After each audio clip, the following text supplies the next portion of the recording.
Messy football ఆట కోసం రేపు తెలంగాణకు వస్తున్నాడు రాహుల్ గాంధీ. అసలు 2 ఏళ్ల నుంచి గుర్తుకు రాని తెలంగాణ రాహుల్కు ఇప్పుడెలా గుర్తొచ్చింది? ఇన్నాళ్ళు ముఖం చాటేసి ఆఫ్టర్ ఆల్ ఫుట్బాల్ మ్యాచ్ కోసం, అది కూడా నీ ఎంటర్టైన్మెంట్ కోసం తెలంగాణకు వస్తావా? మిస్టర్ రాహుల్ గాంధీ, నీకు కొంచెమైనా నీతి నిజాయితీ ఉన్నదా? ఇచ్చిన మాట నిలబెట్టుకునే లక్షణం నీలో మచ్చుకైనా ఉందా? ఏం ఉద్ధరించావని ఇప్పుడు తెలంగాణకు వస్తున్నావు? తెలంగాణ ప్రజలకు ఇచ్చిన హామీలన్నీ గాలి కొదిలేసి ఇన్నాళ్ళు ఎక్కడా ఊరేగావు? అసలు ఇన్ని రోజులుగా తెలంగాణకు ముఖం చూపించావా? నిన్ను గెలిపించిన ప్రజలను కలిసి సమస్యలు తెలుసుకున్నావా? అశోక్ నగర్లో విద్యార్థులకు నీ నోటితో ఇచ్చిన హామీ మర్చిపోయావా? విద్యార్థులు రోడ్డెక్కి లాఠీ దెబ్బలు తింటుంటే నీకు తెలంగాణ గుర్తు రాలేదా? విద్యార్థులకు స్కూటీలు ఇస్తానని చెప్పావుగా, మరి వచ్చి ఇచ్చావా? జాబ్ క్యాలెండర్ కోసం విద్యార్థులు పోరాడుతుంటే ఒక్క రోజైనా వచ్చి ధైర్యం చెప్పాలని నీకు అనిపించలేదా? నీకు, నీ కుటుంబ సభ్యులకు పదవులు రాగానే విద్యార్థుల ఉద్యోగాల సంగతి మర్చిపోయారా?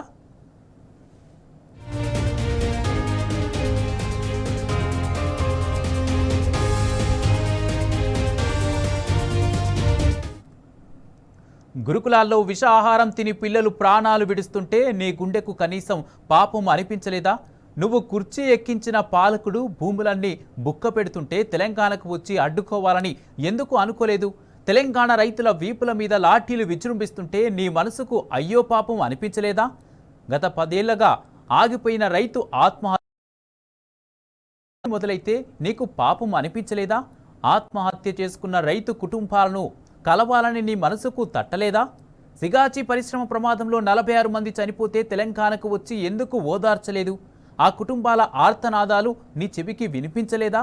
ఢిల్లీ బాబు, ఎస్ఎల్బీసీ టన్నెల్లో జాడ లేకుండా పోయిన ఉత్తరాది కార్మికుల ఆత్మఘోష నీకు వినబడలేదా? కాకి డ్రెస్సు వేసుకుని ఆటో డ్రైవర్లకు ఇచ్చిన హామీలు మరిచిపోయావా రాహుల్?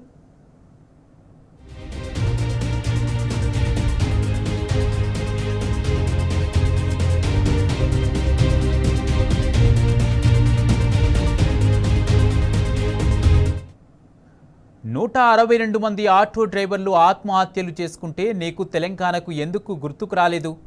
ఆటో డ్రైవర్లకు నెలకు 12,000 రూపాయలు ఇస్తామన్న హామీ ఉత్తదేనా? 6 గ్యారంటీలన్నీ మీ ప్రభుత్వం భద్రంగా అటకెక్కిస్తుంటే తెలంగాణకు వచ్చి బుద్ధి చెప్పాలని అనిపించలేదా? బీసీ డిక్లరేషన్ పేరుతో మీ ప్రభుత్వం పచ్చి మోసం చేస్తుంటే నీకు కనిపించలేదా? ఉన్న బీసీ రిజర్వేషన్ల వాటాలు కూడా అడ్డంగా కోత పెడితే నీకు ఉలుకు పలుకు లేదా? హైదరాబాద్ నడిబొట్టిన బీసీ బిడ్డ సాయి ఈశ్వర్ పెట్రోల్ పోసుకొని తగలబెట్టుకుంటే తెలంగాణకు ఎందుకు రాలేదు? సాయి ఈశ్వర్ కుటుంబాన్ని ఓదార్చే సోయి కూడా నీకు లేదా? పైగా తెలంగాణలో 42% రిజర్వేషన్లు ఇచ్చావని బీహార్లో డబ్బా కొట్టుకుంటావా? ఆడబిడ్డలకు మహాలక్ష్మి పథకం కింద ఇస్తామన్న 2,500 హామీ నీకు గుర్తుందా రాహుల్? ఆడబిడ్డలకు న్యాయం చేయడానికి తెలంగాణకు రావాలనిపించలేదా? 1 కోటి మంది ఆడబిడ్డలు కోటీశ్వర్లు అయ్యారో లేదో తెలుసుకోవడానికి రాలేదేం రాహుల్ మహాశయ?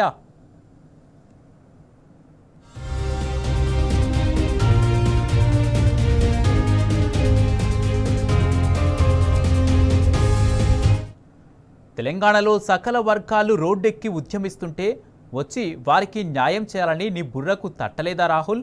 చేతిలో రాజ్యాంగం బుక్కు పట్టుకొని బిల్డప్ ఇస్తే సరిపోద్దా?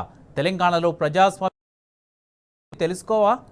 మీ పార్టీ పాలిత రాష్ట్రాల్లో ప్రజల బాగుగులు మీకు అక్కర్లేదా? పథకాలు అమలవుతున్నాయో లేదో తెలుసుకునే బాధ్యత నీకు లేదా?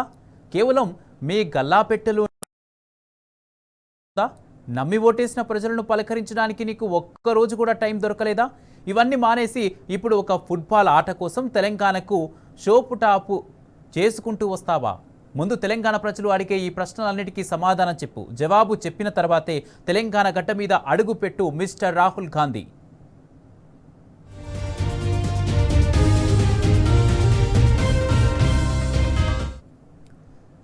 ఇది అంశానికి సంబంధించి పూర్తి అప్డేట్స్ మా ప్రతినిధి ప్రదీప్ అందజేస్తారు.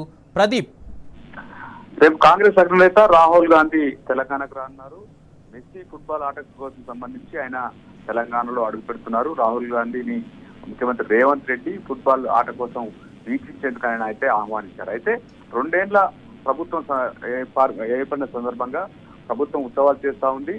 ఇప్పటికే గ్లోబల్ సమ్మిట్ నిర్వహించింది 2 రోజుల పాటు. అదేవిధంగా డిసెంబర్ 1 నుంచి 13 వరకు ఉత్సవాల పేరుతో ప్రభుత్వం అయితే కార్యక్రమాలు నిర్వహిస్తుంది. ముఖ్యంగా రేవంత్ రెడ్డి తన 1 మెన్ షోగా ఈ ఉత్సవాలను అయితే చేస్తూ వస్తున్నారన్నటువంటి విమర్శలు ఉన్నాయి. అయితే రాహుల్ గాంధీని పిలవడం ఉద్దేశం కనుక తను ఏదైతే ఫుట్బాల్ ఆడుతున్నటువంటి సందర్భంగా మెస్సీతో ఫుట్బాల్ ఆడుతున్నటువంటి సందర్భంలో ఆట తీసుకోవడం కోసం రేవంత్ రెడ్డి రాహుల్ గాంధీని ఆహ్వానించారన్నటువంటి విమర్శలు అయితే సొంత పార్టీ ఉన్నాయి. మరోవైపు రాహుల్ గాంధీ తెలంగాణకు సంబంధించి ఆయన పర్యటించడం లేదు. ముఖ్యంగా ఎన్నికల సందర్భంలో తెలంగాణలో విస్తృతంగా పర్యటించారు. 6 గ్యారంటీలు 420 హామీలు అయితే కాంగ్రెస్ హామీ ఇచ్చింది. ముఖ్యంగా రేవంత్ రెడ్డికి అండగా ఆనాడు కాంగ్రెస్ అగ్రనేత రాహుల్ గాంధీ అనేక హామీలు ఇచ్చారు. బీసీ డిక్లరేషన్ సంబంధించి 42% రిజర్వేషన్లు కల్పిస్తామని చెప్పారు. అనేక హామీలు ముఖ్యంగా 6 గ్యారంటీలకు సంబంధించి సోనియా సహా కాంగ్రెస్ అగ్రనేతలంతా ప్రజలకు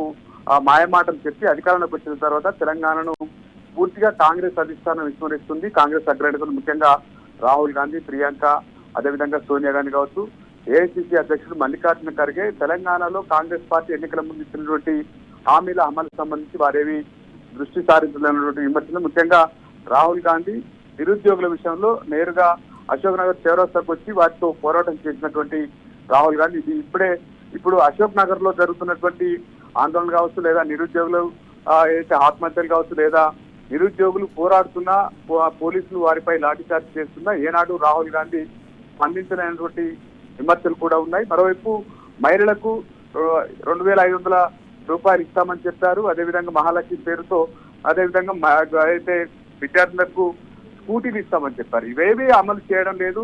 ముఖ్యంగా రేవంత్ రెడ్డి వన్మెన్ షోగా ఈ ఉత్సవాలు 2 ఏళ్ల పాలన ఉత్సవాలు చేస్తున్నారు. పార్టీ ఉత్సవాలు ఎక్కడా జరగడం లేనటువంటి విమర్శ, ఆగ్రహం కాంగ్రెస్ లోని సొంత అన్నారు. ముఖ్యంగా 2 ఏళ్ల పాలన పూర్తయిన సందర్భంగా ఎన్నికల్లో ఇచ్చిన హామీలు ఏమి అమలు చేశాము, ఇంకా ఏమి అమలు చేయబోతున్నాం, అటువంటి సందేశం కానీ పార్టీ బలోపేతానికి సంబంధించి కానీ కాంగ్రెస్ జెండా ఎక్కడా లేకుండా అయితే రేవంత్ రెడ్డి తన వన్మెన్ షోగా చేస్తున్నటువంటి ఈ ఉత్సవాలకు అయితే ఫుట్బాల్ కు సంబంధించి రాహుల్ గాంధీ రావడం ఏంటన్నటువంటి విమర్శలు ఒకటైతే, రెండోది తెలంగాణలో కాంగ్రెస్ ప్రభుత్వం ఏర్పడిన తర్వాత జరుగుతున్నటువంటి విధ్వంసం కావచ్చు, అనేక మంది ఆత్మహత్యలు కావచ్చు, లేదా తీగాచి పరిశ్రమలో ప్రమాదంలో జరిగినటువంటి దాదాపు 46 మంది అయితే చనిపోతే కనీసం కాంగ్రెస్ పార్టీ పెద్దలు ఎవరు, ముఖ్యంగా రాహుల్ గాంధీ కావచ్చు, లేదా మల్లికార్జున ఖర్గే లాంటి వారు కావచ్చు వచ్చి పరామర్శించినటువంటి దాఖలాలు, లేదా ఆటో డ్రైవర్లకు సంబంధించి ఆత్మహత్యలు జరుగుతున్నాయి, రైతులు అనేక గోసలు పడుతున్నటువంటి తీరు సంబంధించిన ఏనాడు కూడా ప్రభుత్వం ఎన్నికల్లో ఇచ్చినటువంటి లేదు. పరిపాలనలో జరుగుతున్నటువంటి సమస్యలు కావచ్చు, లేదా ఇతర రాష్ట్రాల్లో రాహుల్ గాంధీ అనేక ఏదైతే విమర్శలు చేస్తూ వస్తున్నారు. ముఖ్యంగా కేంద్ర ప్రభుత్వంపై ఆయన పోరాడుతున్నటువంటి తీరు కావచ్చు, ప్రజాస్వామ్యం కోసం నేను చేస్తున్నటువంటి ప్రయత్నాలు ఏదైతే రాజ్యాంగం బుక్కు పట్టుకుని ఆయన చేస్తున్నటువంటి ఆందోళన కావచ్చు, అవన్నీ చేస్తున్నప్పటికీ తెలంగాణలో ప్రజాస్వామ్య వ్యతిరేకంగా పాలన జరుగుతున్నప్పటికీ రాహుల్ గాంధీ నోరు మెదపడం లేదు. ముఖ్యంగా ఇక్కడ జరుగుతున్నటువంటి సమస్యలు ఏవి పట్టించుకోవడం లేదు. మిగతా రాష్ట్రాల్లో జరిగేటువంటి సమస్యలపై ఆయన అడ్రస్ చేస్తున్నారు, కానీ తెలంగాణలో ప్రభుత్వం చేస్తున్నటువంటి విధ్వంసాలు కావచ్చు, లేదా ప్రజలు ఎదుర్కొన్నటువంటి సమస్యలకు సంబంధించి ఆయన ఎక్కడా నోరు మెదపడం లేదన్నటువంటి విమర్శలు ఉన్నాయి. 2 ఏళ్ల కాలంలో కేవలం ఆయన పార్టీ కార్యక్రమాలకు, ముఖ్యంగా పార్లమెంట్ ఎన్నికల సందర్భంలో ప్రచారంలో పాల్గొన్నారు. తర్వాత 1-2 కార్యక్రమాలకు సంబంధించి ఆయన హాజరైనప్పటికీ తెలంగాణలో ప్రజలకు ఇచ్చినట్టు హామీలు ఏం చేస్తున్నాము, ఏమి అమలు చేస్తున్నాం అన్నటువంటి దానికి సంబంధించి ఇప్పటివరకు అయితే ఆయన నోరు మెదపడం లేదు. కానీ కేవలం ఫుట్బాల్ ఆట కోసం ఆయన రావడం ఏంటనేటువంటి చర్చ ముఖ్యంగా వినిపిస్తా ఉంది. ఎందుకంటే ఎన్నికల్లో అనేక హామీలు ఇచ్చారు, 420 హామీలు, 6 గ్యారంటీలు ఇచ్చారు, అవేవి అమలు కావడం లేదు. పైగా అనేక తెలంగాణలో జరుగుతున్నటువంటి దోపిడీ సంబంధించి కావచ్చు, ఏదైతే రియల్ ఎస్టేట్ రంగానికి సంబంధించి దోపిడీ కావచ్చు, లేదా జరుగుతున్నటువంటి అరాచకాలు కావచ్చు, ఒకవైపు భూములను ఏ రకంగా కొల్లగొడుతున్నటువంటి విమర్శలు పెద్ద ఎత్తున దేశవ్యాప్తంగా జరుగుతున్న చర్చకు సంబంధించి వారు ఏవి స్పందించడం లేనటువంటి విమర్శలు అయితే అటువేవి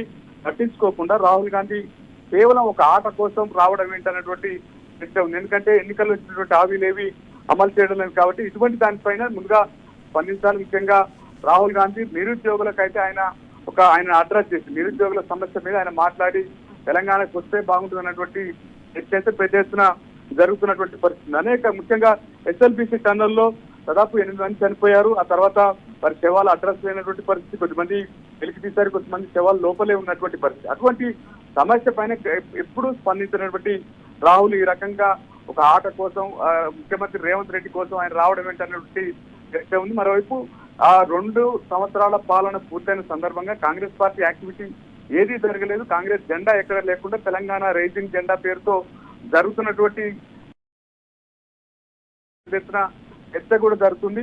ఎందుకంటే ముఖ్యంగా ఏదైతే కాంగ్రెస్ యాక్టివ్గా ఉండాల్సినటువంటి సందర్భం, కాంగ్రెస్ పార్టీ ప్రభుత్వం అనే చర్చ లేకుండా కేవలం రేవంత్ రెడ్డి పేరుతోనే, అంటే ఆయన వన్ మ్యాన్ షోగా జరుపుతున్నటువంటి విమర్శ కూడా ఆ రకంగా సొంత పార్టీకి సంబంధించినటువంటి నేతలు కూడా రేవంత్ రెడ్డి పేరుతోనే ఎందుకు జరపాలన్నటువంటి విమర్శ కూడా ఉంది. రెండోది, కాంగ్రెస్ పార్టీ 2 ఏళ్ల పాలనకు సంబంధించి ఎటువంటి యాక్టివిటీ, పార్టీ పరంగా ఎటువంటి యాక్టివిటీ కానీ, సభ కానీ, బహిరంగ సభ కానీ ఏవి అటువంటి నిర్వహించిన కార్యక్రమాలకు రాహుల్ గాంధీ హాజరైనా ఓకే, కానీ ఈ రకంగా రేవంత్ రెడ్డి ఏదైతే మెస్సీ ఫుట్బాల్ కోసం, ముఖ్యంగా రేవంత్ రెడ్డి మెస్సీ ఆడుతున్నటువంటి ఫుట్బాల్ కోసం రాహుల్ గాంధీ కాంగ్రెస్ కావడం ఏంటన్నటువంటి విమర్శ చర్చ అయితే జరుగుతున్నటువంటి పరిస్థితి. Right, thank you Pradeep.